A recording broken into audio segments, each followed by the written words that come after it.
Hi welcome back to our channel. This is Aswathy Rajath. എല്ലാവരും സുഖമായി സന്തോഷമായിട്ടിരിക്കുന്നു എന്ന് വിചാരിക്കുന്നു കേട്ടോ. ഇന്നത്തെ വീഡിയോ എന്ന് പറയുന്നത്, ഇപ്പം നിങ്ങളൊരു PCOD പേഷ്യൻ്റ് ആണെന്നുണ്ടെങ്കിൽ നിങ്ങളോട് കുറേ പേര് പറഞ്ഞിട്ടുണ്ടാവും, അത് കഴിക്കാൻ പാടില്ല, ചോറ് കഴിക്കാൻ പാടില്ല, മധുരം കഴിക്കാൻ പാടില്ല, പകരം ഇത് കഴിക്കണം, അങ്ങനെയൊക്കെ പറഞ്ഞു തരുന്നുണ്ടാവും. പക്ഷെ ആരും നിങ്ങളോട് ഇന്നത് കഴിച്ചാൽ എന്താണ് സംഭവിക്കുന്നത് എന്നുള്ളത് പറഞ്ഞു തന്നിട്ടുള്ളത് വളരെ ചുരുക്കമായിരിക്കും അല്ലേ. അപ്പം നമ്മൾ ഇന്നത്തെ വീഡിയോ നമ്മൾ കവർ ചെയ്യാൻ പോകുന്ന ടോപ്പിക് എന്ന് പറയുന്നത്, നിങ്ങളൊരു PCOD പേഷ്യൻ്റ് ആണെന്നുണ്ടെങ്കിൽ നിങ്ങൾക്ക് കഴിക്കാൻ പറ്റുന്ന ബെസ്റ്റ് ഫുഡ് എന്തൊക്കെയാണ്, അതേപോലെ തന്നെ വേസ്റ്റ് ഫുഡ് എന്തൊക്കെയാണ്, വേസ്റ്റ് ഫുഡ് കാറ്റഗറിയിൽ വരുന്ന ഭക്ഷണങ്ങൾ കഴിക്കുമ്പോൾ ബോഡിയിൽ എന്താണ് സംഭവിക്കുന്നത്, നിങ്ങളിത് എങ്ങനെ ബാധിക്കുന്നു എന്നുള്ളതൊക്കെ പറഞ്ഞു പോകാം. ഒരുപാട് അതിൻ്റെ പുറകത്തെ സയൻസ് ഒക്കെ പറഞ്ഞ് കോംപ്ലിക്കേറ്റ് ചെയ്യത്തില്ല. പറ്റാവുന്നത്ര സിമ്പിളായിട്ട് നമുക്ക് ഈ വീഡിയോ അവസാനിപ്പിക്കാം. ഓക്കെ, അപ്പം നമുക്ക് നമ്മുടെ ആ നല്ല ഭക്ഷണവും അല്ലെങ്കിൽ ആ പറഞ്ഞ മോശം ഭക്ഷണവും എന്താണെന്ന് അറിയുന്നതിന് മുമ്പായിട്ട് PCOD ഉള്ള ഒരാളുടെ ബോഡിയിൽ എന്താണ് സംഭവിക്കുന്നത് എന്നുള്ളത് അറിയണ്ടേ. ഒരു ബേസിക് നോളേജ്. PCOD ഉള്ള മിക്ക സ്ത്രീകൾക്കുണ്ടല്ലോ ഇൻസുലിൻ റെസിസ്റ്റൻസ് ഉണ്ടാവും. എന്ന് വെച്ചാൽ നമ്മുടെ ബോഡിയിലത്തെ സെൽസ് ഇൻസുലിനോട് പ്രോപ്പറായിട്ട് റെസ്പോണ്ട് ചെയ്യാത്തൊരവസ്ഥ. അതുവഴി ബോഡി കൂടുതലായിട്ട് ഇൻസുലിൻ പ്രൊഡ്യൂസ് ചെയ്തുകൊണ്ടിരിക്കും. ഇങ്ങനെ നമ്മുടെ ബോഡിയിൽ ഈ ഹൈ ലെവലിൽ ഇൻസുലിൻ ഉണ്ടായിട്ടുണ്ടെങ്കിൽ എന്ത് മാറ്റം സംഭവിക്കാന്നറിയോ? വെയിറ്റ് ഗെയിൻ, ക്രേവിങ്സ് കൂടുതലായിരിക്കും, ഇറഗുലർ പീരിയഡ്സ് ഉണ്ടാകും, ആക്നെ മാർക്സ് ഉണ്ടാവും, അതേപോലെ തന്നെ എക്സസീവ് ഹെയർ ഗ്രോത്ത് ഉണ്ടാവും. ഈ ആണുങ്ങൾക്ക് ഉണ്ടാവുന്ന പോലത്തെ നല്ല തിക്കായിട്ടുള്ള ഹെയർ നിങ്ങളുടെ ജോ ലൈനിലൊക്കെ PCOD ഉള്ള പേഷ്യൻസിന് കണക്ട് ചെയ്യാൻ പറ്റുന്ന കാര്യമായിരിക്കും. അപ്പം ഇങ്ങനെ കുറച്ച് കാര്യങ്ങൾ ഈ ഇൻസുലിൻ കൂടുതലായിട്ട് ബോഡിയിൽ ഇൻസുലിൻ ലെവൽ കൂടുമ്പോൾ നമ്മുടെ ബോഡിയിൽ സംഭവിക്കുന്നുണ്ട്. അപ്പോൾ നമ്മൾ ഈ PCOD ഡയറ്റ് ചെയ്യുന്ന സമയത്ത് അതിൻ്റെ മെയിൻ ആയിട്ടുള്ള അല്ലെങ്കിൽ വളരെ ഫണ്ടമെൻ്റൽ ആയിട്ടുള്ള ഒരു ഗോൾ എന്ന് പറയുന്നത് ഈ ബ്ലഡ് ഷുഗർ ലെവലിനെ സ്റ്റേബിൾ ആക്കുന്നതായിരിക്കണം ആ ഡയറ്റ് എന്ന് പറയുന്നത്. ബോഡിയത്തെ ഇൻഫ്ലമേഷൻ കുറയ്ക്കുന്നതായിരിക്കണം ഒരു PCOD ഡയറ്റ് എന്ന് പറയുന്നത്. അതേപോലെ തന്നെ ഹോർമോണൽ ബാലൻസിനെ സപ്പോർട്ട് ചെയ്യുന്നതുമായിരിക്കണം. അപ്പം നമുക്ക് ഈ ഒരു PCOD ഡയറ്റിൽ ഉൾപ്പെടുത്താൻ പറ്റുന്ന ഭക്ഷണങ്ങൾ എന്തൊക്കെയാണെന്ന് നോക്കാം. ആദ്യത്തേത് പ്രോട്ടീൻ. എന്തൊക്കെയാണ് പ്രോട്ടീൻ എന്ന് പറയുന്നത്? Chicken, fish, egg. ഇനി വെജിറ്റേറിയൻ സോഴ്സസ് ആണെങ്കിൽ പനീർ, ടോഫു, സോയ, പയറുവർഗ്ഗങ്ങൾ, പരിപ്പ്, കടലവർഗ്ഗങ്ങൾ, ഇതെല്ലാം പ്രോട്ടീൻ കാറ്റഗറിയിൽ വരുന്ന ഫുഡ് ഐറ്റംസ് ആണ് കേട്ടോ. എന്തുകൊണ്ടാണ് പ്രോട്ടീൻ റിച്ച് ആയിട്ടുള്ള ഭക്ഷണം കഴിക്കണം എന്ന് പറയുന്നത്? കാരണം പ്രോട്ടീൻ റിച്ച് ആയിട്ടുള്ള ഭക്ഷണം കഴിക്കുമ്പോൾ നമ്മുടെ ഡൈജഷൻ സ്ലോ ഡൗൺ ആകും. അങ്ങനെ വരുന്ന സമയത്ത് നമ്മൾ ഈ ഭക്ഷണം കഴിച്ച് കഴിഞ്ഞിട്ടുള്ള ഒരു ബ്ലഡ് ഷുഗർ റേസ് ഉണ്ടല്ലോ, അത് വളരെ ഗ്രാജുവൽ ആയിരിക്കും. വളരെ സഡൻ ആയിട്ടുള്ള ഒരു റേസ് ഉണ്ടാവില്ല, വളരെ ഗ്രാജുവൽ ആയിരിക്കും. അത് ലീഡ് ചെയ്യുന്ന എന്തിലേക്കാണ്? ഇൻസുലിൻ സ്പൈക്ക് ഉണ്ടാവുന്നത് വളരെ കൺട്രോൾഡ് ആയിരിക്കും. ഈ ഷുഗർ സ്പൈക്കിന്റെ കാര്യം മാത്രമല്ല, നമ്മൾ എല്ലാ മീലിലും പ്രോട്ടീൻ ഇൻക്ലൂഡ് ചെയ്യുന്ന സമയത്തുണ്ടല്ലോ, ഒരുപാട് നേരത്തേക്ക് നമ്മളെ ഫുള്ളറാക്കി വെക്കാൻ, അതായത് നമുക്ക് പെട്ടെന്നൊരു അടുത്ത വിശപ്പ് ഉണ്ടാവാതിരിക്കാനായിട്ട് ഇത് ഹെൽപ്പ് ചെയ്യുന്നുണ്ട്. ക്രേവിങ്സ് നല്ല രീതിയിൽ കൺട്രോൾ ചെയ്യാൻ, വെയിറ്റ് ലോസ് ചെയ്യുന്നവരുടെ എല്ലാവരുടെയും മെയിൻ പ്രശ്നമാണല്ലോ ഈ ക്രേവിങ്സ് എന്ന് പറയുന്നത്. അത് നല്ല രീതിയിൽ കൺട്രോൾ ചെയ്യാനും അൺനെസസറി ആയിട്ടുള്ള സ്നാക്കിംഗ് ഒഴിവാക്കാനും പ്രോട്ടീൻ കൂടുതലായിട്ട് ഡയറ്റിൽ ഉൾപ്പെടുത്തുന്നത് ഹെൽപ്പ് ചെയ്യും. ഒരു എക്സാമ്പിൾ പറയട്ടെ. നമ്മൾ രാവിലെ ഉണ്ടല്ലോ, ഇവർ PCOD പേഷ്യൻ്റ് ആണെന്ന് വയ്ക്കാം. നമ്മൾ രാവിലെ സാധാരണ കഴിക്കുന്നത് എന്താ? ഇഡ്ഡലി, ദോശ, അതിൻ്റെ കൂടെ തേങ്ങാ ചമ്മന്തി. ഈ ഒരു രീതിയിലാണ് നിങ്ങളുടെ ബ്രേക്ക്ഫാസ്റ്റ് എന്നുണ്ടെങ്കിൽ നിങ്ങൾക്ക് ഉടനെ തന്നെ അടുത്ത വിശപ്പുണ്ടാവും. അതേസമയം നിങ്ങളിപ്പം ആ ബ്രേക്ക്ഫാസ്റ്റ് ഒന്ന് മാറ്റി ചിന്തിക്കാം. നമുക്ക് സാധാരണ ദോശയ്ക്ക് പകരം, ഒരു എക്സാമ്പിൾ പറയുന്നതാണേ, സാധാരണ ദോശയ്ക്ക് പകരം നമുക്കൊരു 2 ചെറുപയർ ദോശ എടുക്കാം. പ്രോട്ടീൻ റിച്ച് ആണ്. അത് മാത്രമല്ല, അതിൻ്റെ കൂടെ കോമ്പിനേഷനായിട്ട് നമുക്ക് മുട്ടക്കറി എടുക്കാം. തേങ്ങാ ചമ്മന്തിക്ക് പകരം മുട്ടക്കറി എടുക്കാം. ഈ രീതിയിലൊന്ന് ഭക്ഷണം കഴിച്ച് നോക്കിക്കേ.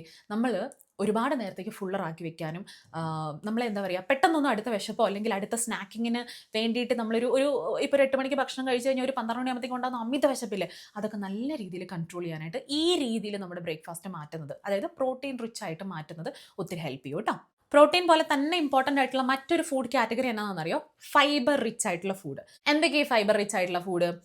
വെജിറ്റബിൾസ് ഉണ്ട്, ഫ്രൂട്ട്സ് ഉണ്ട്, പിന്നെ ഹോൾ ഗ്രെയിൻസ് ഉണ്ട്, പിന്നെ ബീൻസ്. ഇങ്ങനെയുള്ള കാറ്റഗറിയിൽ പെടുന്ന ഭക്ഷണങ്ങളൊക്കെ നമുക്ക് ഹൈ ഫൈബർ ഫുഡ് എന്ന് വിളിക്കാം.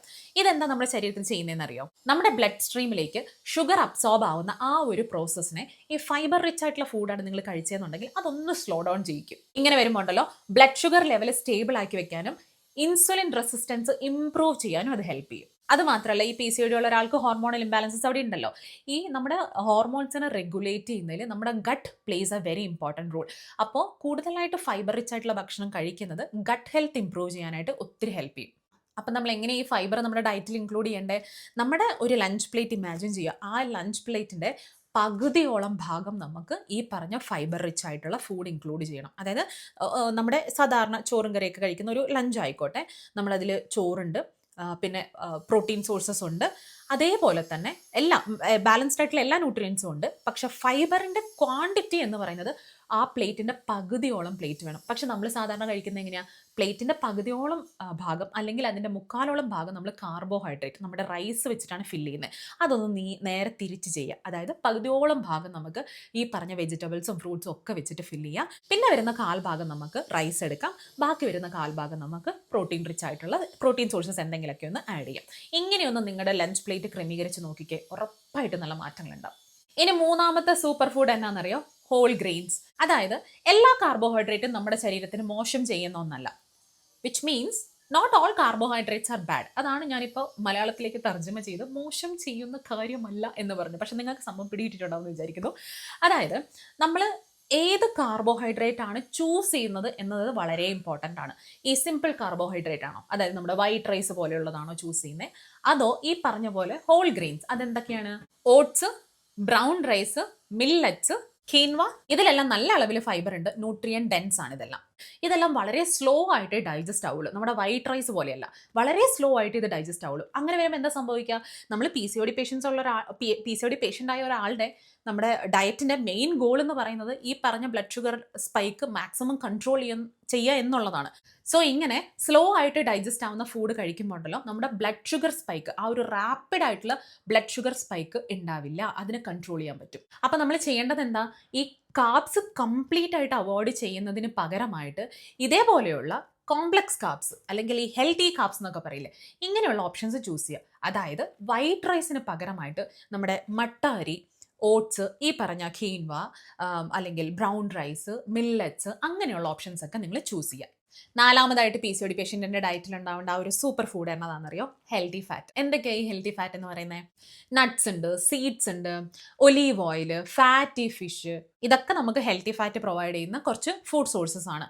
ഇതുണ്ടല്ലോ നമ്മുടെ ബോഡിയിലെ ഇൻഫ്ലമേഷൻ കുറയ്ക്കാനായിട്ട് ഹെൽപ്പ് ചെയ്യും. എന്തിനാ ഈ ഇൻഫ്ലമേഷൻ കുറയ്ക്കുന്നത്? ഈ PCOD ഉള്ള പല സ്ത്രീകളുടെയും ഒരു പ്രധാന പ്രശ്നം അല്ലെങ്കിൽ ഒരു റൂട്ട് കോസ് എന്ന് പറയുന്നത് ക്രോണിക് ആയിട്ടുള്ള ലോ ഗ്രേഡ് ഇൻഫ്ലമേഷൻ ആണ്. ഈ ഇൻഫ്ലമേഷൻ PCODന്റെ പല സിംറ്റംസ് ഉണ്ടല്ലോ, ഈ പറഞ്ഞ പോലെ വെയിറ്റ് ഗെയിൻ ആയിക്കോട്ടെ, അല്ലെങ്കിൽ എന്താ പറയുക, നമ്മുടെ ആക്നെ ഇഷ്യൂസ് ആയിക്കോട്ടെ, ഇറഗുലർ പീരിയഡ്സ് ആയിക്കോട്ടെ, ഇതിനെല്ലാത്തിനെയും കൂടുതൽ വേസ്റ്റ് ആക്കും. അപ്പം നമുക്ക് ഈ ഇൻഫ്ലമേഷൻ കൺട്രോൾ ചെയ്യുക എന്ന് പറയുന്നത് വളരെ ഇമ്പോർട്ടൻ്റ് ആയിട്ടുള്ള ഒരു കാര്യമാണ്. ഇങ്ങനത്തെ ഹെൽത്തി ഫാറ്റ് എടുക്കുമ്പോൾ ഉണ്ടല്ലോ, ഇൻഫ്ലമേഷൻ കൺട്രോൾ ചെയ്യാൻ സഹായിക്കുമെന്ന് മാത്രമല്ല, അത് ഓവറോൾ ഹോർമോൺ പ്രൊഡക്ഷനെയും സപ്പോർട്ട് ചെയ്യുന്നുണ്ട്. പക്ഷേ ഇവിടെ ശ്രദ്ധിക്കേണ്ട ഒരു കാര്യമുണ്ട്. Portion control is the key. അതായത് ഈ ഹെൽത്തി ഫാറ്റ് എല്ലാം, ഈ പറഞ്ഞ സീഡ്സ് ആയിക്കോട്ടെ അല്ലെങ്കിൽ നട്ട്സ് ആയിക്കോട്ടെ, ഇതെല്ലാം തന്നെ കാലറി ഡെൻസ് ആണ്, കാലറി കൂടുതലാണ്. അതുകൊണ്ട് അളവ് ശ്രദ്ധിച്ച് വേണം ഇതെല്ലാം നമ്മുടെ ഡയറ്റിൽ ഉൾപ്പെടുത്താനായിട്ട്. ഇപ്പം നമ്മൾ നമ്മുടെ ഡയറ്റിൽ ഉൾപ്പെടുത്തേണ്ട ഫുഡിനെ കുറിച്ച് പറഞ്ഞു, അതായത് സൂപ്പർ ഫുഡിനെ കുറിച്ചൊക്കെ സംസാരിച്ചു. ഇനി നമുക്ക് ഒഴിവാക്കേണ്ട, ഞാൻ ആദ്യം പറഞ്ഞ ആ മോശം ഫുഡിനെ കുറിച്ച് സംസാരിക്കാം. ആദ്യത്തേത് ഷുഗറി ഫുഡ്സ് ആൻഡ് ഡ്രിങ്ക്സ്. നിങ്ങൾ ചെയ്യേണ്ട ഏറ്റവും ഇമ്പോർട്ടൻ്റ് ആയിട്ടുള്ള കാര്യം, നിങ്ങൾക്ക് PCOD ഉണ്ട് എന്നാണെങ്കിൽ ഈ പറഞ്ഞ sugary food and drink complete ആയിട്ട് ഒഴിവാക്കാൻ പറ്റുവാണെങ്കിൽ നിങ്ങൾക്ക് അത്രയും നല്ല റിസൾട്ട് ഉണ്ടാക്കിയെടുക്കാൻ പറ്റും. ഷുഗറി ഡ്രിങ്ക്സ്, കേക്ക്സ്, ചോക്ലേറ്റ്സ്, ഈ പറഞ്ഞ ഈ വിഭാഗത്തിൽ പെടുന്ന ഈ കാറ്റഗറിയിൽ പെടുന്ന എല്ലാ ഫുഡും നമുക്കൊരു റാപ്പിഡ് ഷുഗർ സ്പൈക്ക് തരും. നമ്മൾ എന്താണ് ശ്രദ്ധിക്കേണ്ടത്? ഷുഗർ സ്പൈക്ക് കൺട്രോൾ ചെയ്യാനാണ് ഒരു PCOD പേഷ്യൻ്റ് ശ്രദ്ധിക്കേണ്ടത്. അതേസമയം നിങ്ങൾ ബോഡിയിലേക്ക് അഡീഷണൽ ഷുഗർ കൊടുക്കുമ്പോൾ അതൊരു റാപ്പിഡ് സ്പൈക്ക് ഉണ്ടാക്കുന്നുണ്ട്. ആ ഒരു റാപ്പിഡ് ഷുഗർ സ്പൈക്ക് ഉണ്ടാകുന്ന സമയത്ത് നമ്മുടെ ബോഡി എങ്ങനെയാണ് റെസ്പോണ്ട് ചെയ്യുന്നത്? By producing more insulin. ഇങ്ങനെ റിപ്പീറ്റഡ് ആയിട്ടുള്ള ഇൻസുലിൻ സ്പൈക്ക് വരുന്ന സമയത്തുണ്ടല്ലോ, ഓവർ ദ ടൈം എന്ത് സംഭവിക്കും എന്ന് വെച്ചിട്ടുണ്ടെങ്കിൽ ഇൻസുലിൻ റെസിസ്റ്റൻസ് വേഴ്സ്റ്റ് ആക്കും. അങ്ങനെ വരുമ്പോൾ നമുക്ക് ഈ PCODന്റെ സിംറ്റംസ് മാനേജ് ചെയ്യുക എന്ന് പറയുന്നത് വളരെ ബുദ്ധിമുട്ടുള്ള ഒരു കാര്യം ആയിരിക്കും. കാരണം അതുകൊണ്ടാണ് പലരും ഈ PCOD ഉള്ള പല പേഷ്യൻസും വെയിറ്റ് കുറയ്ക്കാനായിട്ട് ഇത്രയധികം സ്ട്രഗിൾ ചെയ്യുന്നത്. ഈ വെയിറ്റ് ഗെയിൻ കൺട്രോൾ ചെയ്യാൻ പറ്റില്ല എന്ന് മാത്രമല്ല, നിങ്ങളുടെ ക്രേവിങ്സ് കൺട്രോൾ ചെയ്യാൻ നിങ്ങൾക്ക് വളരെ ബുദ്ധിമുട്ടായിരിക്കും. ഹോർമോണൽ ഇംബാലൻസസ് കൂടുതൽ വേഴ്സ്റ്റ് ആവും. ഇങ്ങനെ പല പ്രശ്നങ്ങളും ഈ ഇടയ്ക്കിടയ്ക്കുള്ള ഇൻസുലിൻ സ്പൈക്ക് കാരണം നമ്മുടെ ബോഡിയിൽ സംഭവിക്കുന്നുണ്ട്. ഇങ്ങനെ പറയുമ്പോഴും ഞാൻ ഒരു കാര്യം പറയട്ടെ, നിങ്ങൾക്കിപ്പം മധുരം അങ്ങനെ കംപ്ലീറ്റ് ആയിട്ട് തീരെ ഒഴിവാക്കാൻ പറ്റാത്ത ഒരാളാണ് എന്നുണ്ടെങ്കിൽ അതിൻ്റെ ഫ്രീക്വൻസി പതിയെ പതിയെ കുറച്ചുകൊണ്ട് വരിക. ഈ എല്ലാ ദിവസവും നമ്മൾ ചോക്ലേറ്റ്സ് കഴിക്കുന്നതോ, അല്ലെങ്കിൽ എപ്പോഴും ഇങ്ങനെ കുറേ ക്ലയൻസിനെ ഞാൻ ഹാൻഡിൽ ചെയ്തിട്ടുണ്ട്. അതായത് മധുരം കൺട്രോൾ ചെയ്യാനായിട്ട് ഭയങ്കരമായിട്ട് ബുദ്ധിമുട്ടുന്ന, സ്ട്രഗിൾ ചെയ്യുന്ന കുറേ ക്ലയൻസിനെ ഞാൻ ഹാൻഡിൽ ചെയ്തിട്ടുണ്ട്. അപ്പോൾ പക്ഷെ നമുക്കിതിൽ അങ്ങനെയുള്ള ഒരാളോട് നാളെ തൊട്ട് മധുരം തൊടുക ചെയ്യരുത്, കംപ്ലീറ്റ് ഷുഗർ കട്ടിലേക്ക് പോകണമെന്ന് പറഞ്ഞിട്ടുണ്ട്, അത് പ്രാക്ടിക്കലി പോസിബിൾ ആയിട്ടൊരു കാര്യമൊന്നുമല്ല. അപ്പോൾ നമ്മൾ ചെയ്യേണ്ടത് എന്താണെന്ന് വെച്ചാൽ അതിൻ്റെ ഫ്രീക്വൻസി കുറച്ചുകൊണ്ട് വരിക. ഡെയിലി നിങ്ങൾ മധുരം കഴിക്കുന്ന ആളാണെങ്കിൽ ഓൾട്ടർനേറ്റീവ് ഡേയ്സിലേക്ക് മാറ്റുക. അതിനുശേഷം വീക്കിലി ഒരു ത്രൈസ് എന്നുള്ള രീതിയിൽ അല്ലെങ്കിൽ ട്വൈസ് എന്നുള്ള രീതിയിലേക്ക് മാറ്റുക. പിന്നീട് അത് മന്ത്ലി വൺസ് ആക്കുക. അങ്ങനെ സ്ലോ ആയിട്ട് ഇത് നമ്മുടെ ബോഡിയിൽ നിന്ന് എലിമിനേറ്റ് ചെയ്യുക എന്നുള്ള ആ ഒരൊറ്റ കാര്യം മാത്രമേ പ്രാക്ടിക്കലി വർക്ക്ഔട്ട് ആവത്തുള്ളൂ കേട്ടോ. അടുത്തതായിട്ട് നമ്മുടെ മോശം ഫുഡ് കാറ്റഗറിയിൽ, അങ്ങനെ ഒരു ഫുഡിന് മോശം എന്ന് പറയുന്നത് ഭക്ഷണമല്ലേ, അതിനങ്ങനെ പറയാൻ പാടില്ല. ആം, അതായത് PCOD പേഷ്യൻസ് എടുക്കാൻ പാടില്ലാത്ത ഫുഡ് കാറ്റഗറിയിൽ വരുന്ന അടുത്ത ഭക്ഷണം എന്ന് പറയുന്നത് റിഫൈൻഡ് കാർബോഹൈഡ്രേറ്റ്സ് ആണ്. വൈറ്റ് ബ്രെഡ്, പേസ്ട്രീസ്, കുക്കീസ്, ഈ ബേക്കറി ഫുഡ് ഉണ്ടല്ലോ, അതൊക്കെയാണ് ഈ ഒരു കാറ്റഗറിയിൽ വരുന്നത്. ഈ പറഞ്ഞ റിഫൈൻഡ് കാർബോഹൈഡ്രേറ്റ്സ് കഴിക്കുന്ന സമയത്ത് നമ്മുടെ ഈ ഷുഗറി ഡ്രിങ്ക്സിന്റെ ഒക്കെ കാര്യം പറഞ്ഞ പോലെ തന്നെ പെട്ടെന്നൊരു ഷുഗർ സ്പൈക്ക് ഉണ്ടാക്കും, എന്നിട്ട് അത് ക്രാഷ് ആവും. ഇങ്ങനെ ക്രാഷ് ആയി കഴിയുമ്പോൾ നമുക്ക് എന്താ സംഭവിക്കുന്നത്? ഈ ഭക്ഷണങ്ങൾ കഴിച്ചു കഴിഞ്ഞ ഉടനെ നമ്മൾ ടയേർഡാവും, പെട്ടെന്ന് തന്നെ അടുത്ത വിശപ്പ് ഉണ്ടാവും. അതേപോലെ തന്നെ ഈ വിശക്കുന്നത് അല്ലെങ്കിൽ ക്രേവിങ്സ് തോന്നുന്നത് കൂടുതൽ ഷുഗറി ആയിട്ടുള്ള ഭക്ഷണം കഴിക്കാനാണ്. നിങ്ങളുടെ പലരുടെയും പ്രശ്നമല്ലേ, കുറേ പേര് എന്നോട് പറഞ്ഞിട്ടുള്ള കാര്യമാണ് മധുരമാണ് കൺട്രോൾ ചെയ്യാൻ പറ്റാത്തത് എന്നുള്ളത്. അതിൻ്റെ പ്രശ്നം അത് എന്തുകൊണ്ടാണ് സംഭവിക്കുന്നത്? നിങ്ങൾ കൂടുതൽ മധുരം കഴിക്കുന്നതോറും നിങ്ങൾ കൂടുതലായിട്ടും മധുരമുള്ള ഫുഡിന് വേണ്ടി ക്രേവിങ്സ് ഇൻക്രീസ് ചെയ്യുക ചെയ്യുന്നത്. ഇതൊരു ലൂപ്പാണ്. നിങ്ങൾ മധുരം കഴിക്കും തോറും മധുരം ക്രേവ് ചെയ്തുകൊണ്ടിരിക്കും. സോ നിങ്ങൾ ഈ ലൂപ്പിൽ പെട്ടുകിടക്കാണ്. അത് ബ്രേക്ക് ചെയ്യണം. അത് ബ്രേക്ക് ചെയ്യാത്തിടത്തോളം കാലം വെയിറ്റ് കുറയ്ക്കുക എന്ന് പറയുന്നത് നമ്മുടെ മുമ്പിൽ ഒരു ബിഗ്ഗസ്റ്റ് ചാലഞ്ച് ആയിട്ട് മാറും. ലാസ്റ്റ് കാറ്റഗറി എന്ന് പറയുന്നത് ഹൈലി പ്രോസസ്ഡ് ഫുഡ്. അത് വേറൊന്നുമല്ല, നമ്മുടെ ഈ ചിപ്സ്, ഫാസ്റ്റ് ഫുഡ്, ഈ പാക്കേജ്ഡ് ഫുഡ്, ഇതെല്ലാമാണ് ഈ കാറ്റഗറിയിൽ വരുന്നത്. ഈ ഹൈലി പ്രോസസ്ഡ് ആയിട്ട് വരുന്ന ഫുഡിലുണ്ടല്ലോ എക്സസീവ് അമൗണ്ടിൽ റിഫൈൻഡ് ഫ്ലോർ ഉണ്ടാവും, അൺഹെൽത്തി ഫാറ്റ് ഉണ്ടാവും, ഷുഗർ ഉണ്ടാവും, സോഡിയത്തിന്റെ അളവ് കൂടുതലായിരിക്കും. ഈ പറഞ്ഞ ഫുഡിലൊക്കെ ഉണ്ടല്ലോ ഇഗ്നോർ ചെയ്യാവുന്ന അളവിലെ വളരെ കുറച്ച് മാത്രമേ ന്യൂട്രിയൻസ് ഉണ്ടാവത്തുള്ളൂ. മാത്രമല്ല ഇത് കാലറി ഡെൻസ് ആയിരിക്കും. കുറച്ച് ഭക്ഷണം കഴിച്ചാൽ പോലും നല്ല അളവിൽ കാലറി നമ്മുടെ ബോഡിയിലേക്ക് കൊടുക്കുന്ന പോലെയാവും. ഇത് റെഗുലറായിട്ട് കഴിക്കുന്ന വഴി എന്താ സംഭവിക്കുന്നത്? നമ്മുടെ ബോഡിയിൽ ഇൻഫ്ലമേഷൻ കൂടും. ഇൻഫ്ലമേഷൻ കൂടുമ്പോൾ നമ്മൾ ഈ പറഞ്ഞ പോലെ വെയിറ്റ് മാനേജ് ചെയ്യാനും നമ്മുടെ പീരിയഡ്സിനെ മാനേജ് ചെയ്യാനും ഈ പറഞ്ഞ പോലെ തന്നെ നമ്മുടെ എല്ലാ PCODന്റെ സിംറ്റംസും മാനേജ് ചെയ്യാൻ നമുക്കത് വളരെയധികം ബുദ്ധിമുട്ടുണ്ടാവും. ഈ പാക്കേജ് ഫുഡിനൊക്കെ പകരമായിട്ടുള്ള പല ഹെൽത്തി ഓപ്ഷൻസും എടുക്കാനുണ്ട്. ഫ്രൂട്ട്സ്, നട്ട്സ്, ഈ റോസ്റ്റ് ചെയ്തിട്ടുള്ള ചന അല്ലെങ്കിൽ മഖാന, ഹോം മെയ്ഡ് സ്നാക്സ്, അങ്ങനെ ഹെൽത്തി ഓപ്ഷൻസ് ചൂസ് ചെയ്യാനായിട്ട് ശ്രമിക്കുക. PCOD നമ്മൾ ഹാൻഡിൽ ചെയ്യണം എന്നുണ്ടെങ്കിൽ നമ്മൾ ശ്രദ്ധിക്കേണ്ട ഒരു കാര്യം എന്ന് പറയുന്നത് വളരെ ഇമ്പോർട്ടൻ്റ് ആയിട്ട് ഒരു ഹെൽത്തി ആയിട്ടുള്ള ലൈഫ് സ്റ്റൈൽ. ഈ ഹെൽത്തി ആയിട്ടുള്ള ലൈഫ് സ്റ്റൈൽ എന്ന് പറയുന്നത് കൊണ്ട് ഉദ്ദേശിക്കുന്നത്, അതായത് ബാലൻസ്ഡ് ആയിട്ടുള്ള ഒരു ഡയറ്റ് നിങ്ങളുടെ മുമ്പിൽ ഉണ്ടാവണം, റെഗുലറായിട്ട് നിങ്ങൾ എക്സസൈസ് ചെയ്യണം, നല്ല ക്വാളിറ്റി സ്ലീപ്പ് നിങ്ങൾക്ക് കിട്ടണം. ഈ പല PCOD പേഷ്യൻസിൻ്റെയും പ്രശ്നമാണ് പ്രോപ്പറായിട്ട് നമ്മൾ ഒരു ഡീപ്പ് സ്ലീപ്പിലേക്ക് പോകാനുള്ള ബുദ്ധിമുട്ടെന്ന് പറയുന്നത്. നമ്മൾ എപ്പോഴും നമ്മുടെ സ്ലീപ്പ് ഇൻട്രപ്റ്റഡ് ആയിരിക്കും. അപ്പോൾ അത് ശ്രദ്ധിക്കണം. അതേപോലെ തന്നെ സ്ട്രെസ് മാനേജ് ചെയ്യാനും നമ്മളെ കൊണ്ട് പറ്റണം.